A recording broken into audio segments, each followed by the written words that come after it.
Hey guys, it's Rebecca. So today I'm going to be doing an original book tag that I recently made up. I hope people like this and I hope that nothing similar has really been made or that this has really been done before, but I looked it up and it didn't seem like anybody had done a book tag like this yet, so I decided to make it myself because I do really love this trilogy and I do really love Six of Crows and Leeward Hugo in general. So I decided to make this tag, which is the GRISHAVERSE book tag. So in it, all of the questions are just going to relate to characters. So it'll be questions that relate to a character's personality or something that they have done or whatever. So it'll be characters between the Six of Crows trilogy and the Grisha trilogy, and I've just put the main characters down, so each of the characters will have their own question. So let's just get on with the video. So I'm not going to be explaining all of the plots of the book because I literally talk for ages in videos, like I'm not even being funny. Like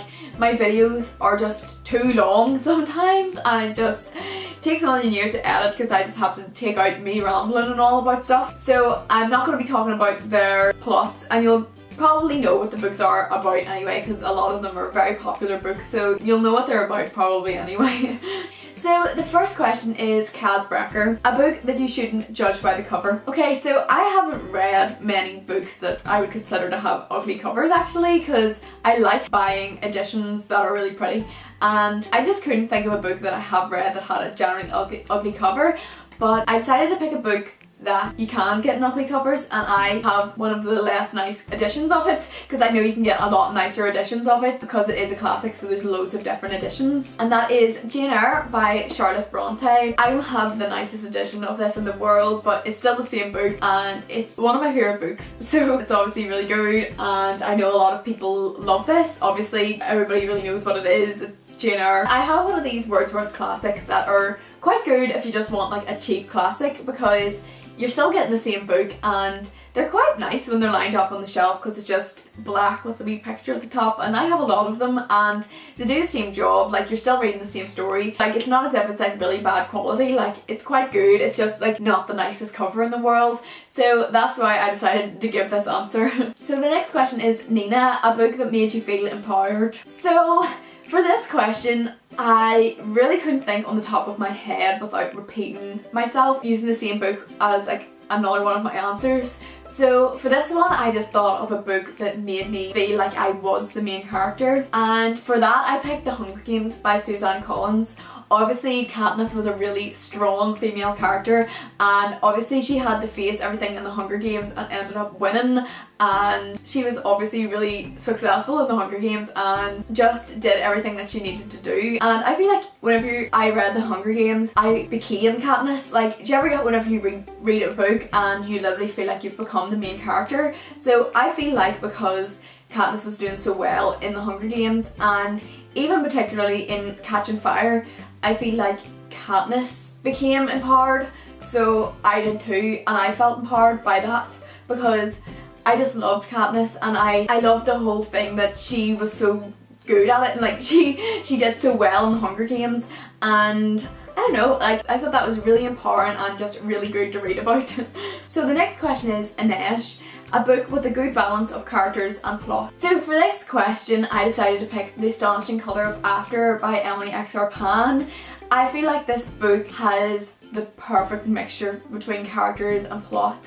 It is a very heavily character based book and I really appreciate that because I really love well developed characters and characters that you can feel like you can really get to know, and I definitely feel like The Astonishing Colour of After did that because I was so intrigued with the plot, but I was so intrigued to get to know the characters more, and the plot and the characters just went together so well, and I really appreciated that and I love that book, and if you haven't read it then you need to go and read it like right now because it's such a good book.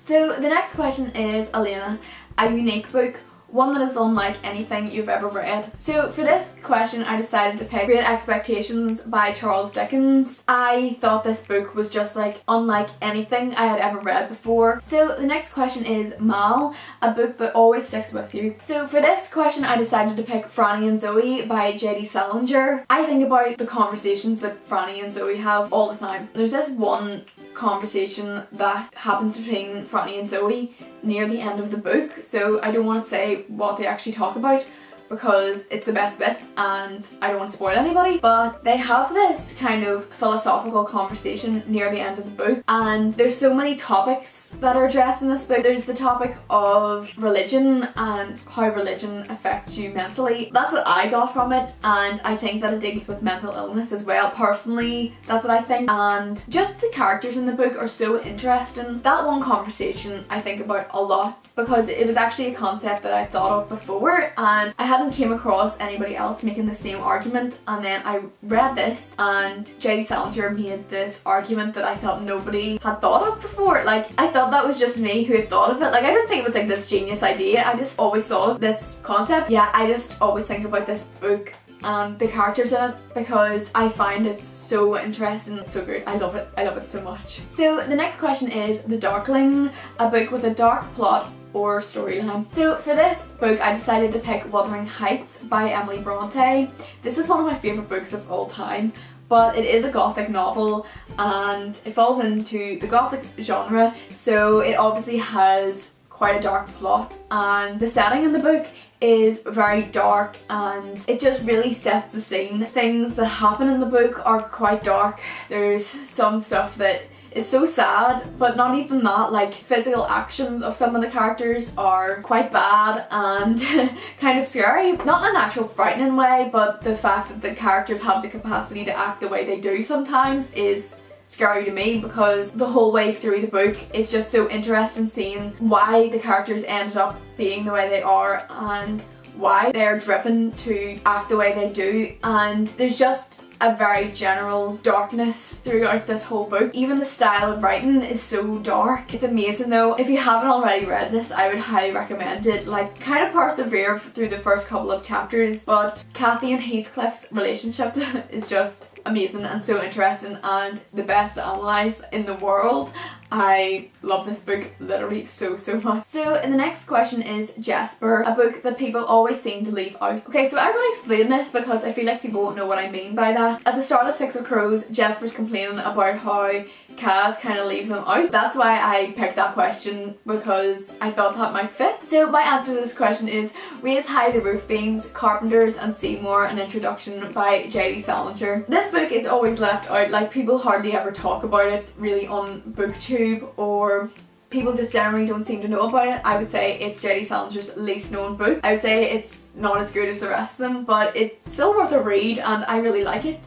And I think more people should read it, especially if they like J.D. Salinger. I've never heard anybody on BookTube talking about this actually, like ever in videos. Like, even if the BookTuber likes classics, like I've never seen anybody mention this, and that's kind of interesting to me, but also the reason obviously why I picked this as my answer. So the next question is Wylan, a book that wasn't what it seemed at first. So for this question I picked Karvall by Stephanie Garber. There was something about this book that just ended up not being at all what I expected. It wasn't because it ended in a different way than I thought, it's just the whole entire plot went in a direction that I just wasn't expecting and turned out to not be as good as I was expecting.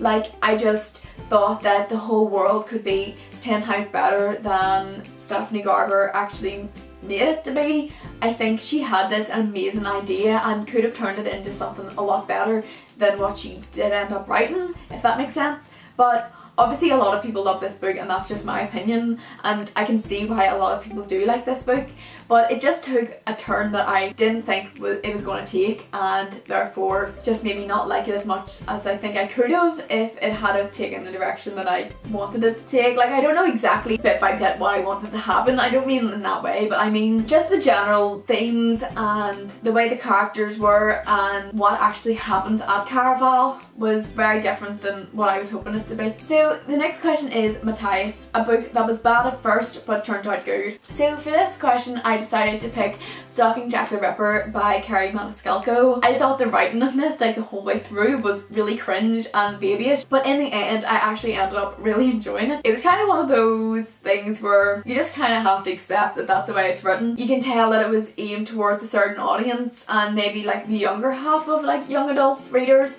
but that's fine because I ended up really enjoying it and liking the characters despite the really annoying things that they said and the really unrealistic characteristics of the characters. I don't know, but I did end up really liking it, and it actually ended up really scaring me in the end. Like, some of the things that happened, actually, I couldn't read it. Like, I was like, oh my god, that's the scariest thing I've ever read in my life. Like, I don't know why, maybe it was just me, but the ending terrified me. And like, if you have read this, please tell me whether or not the ending, like, you'll know what I mean, terrified you. Like, I guessed who it was going to be, but what they were doing really scared me. Really scared me.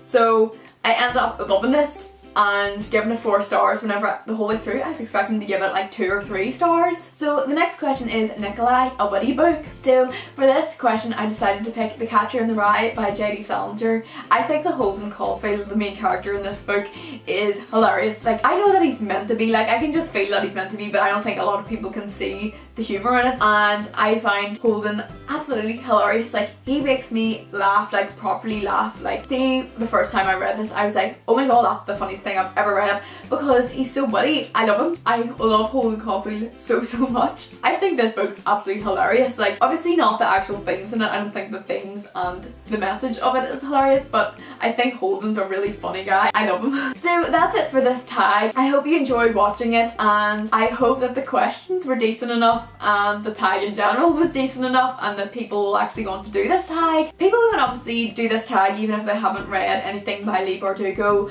because there's no spoilers in the questions and the questions are just very general. But a lot of people on BookTube will have read the Grisha books anyway. So I'm going to tag 5 people because I just want to kind of get the train going of getting people to do this tag. I know that if I tag 5 people, there will be more chance of somebody actually doing it. Like, maybe one of you will actually like the tag and want to do it.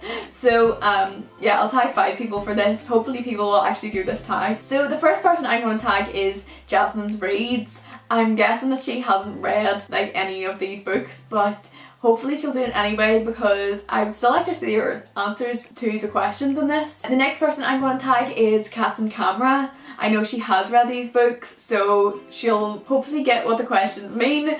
And then I'd like to tag the September issue and Lacey D. Bell and Tom over at TJ Reads the Stars. So that's it for this video. I'm sorry if it's really long. I have a feeling that it has been. So I appreciate you for watching this, and please leave a comment if you like this tag. Please consider yourself tagged to do this if you like the sound of the questions, and let me know if you do this tag because I love to see other people doing this. It'd be so exciting. Please like and subscribe if you did enjoy this video. I would really appreciate that. Thank you so much for watching, and I will see you in the next one.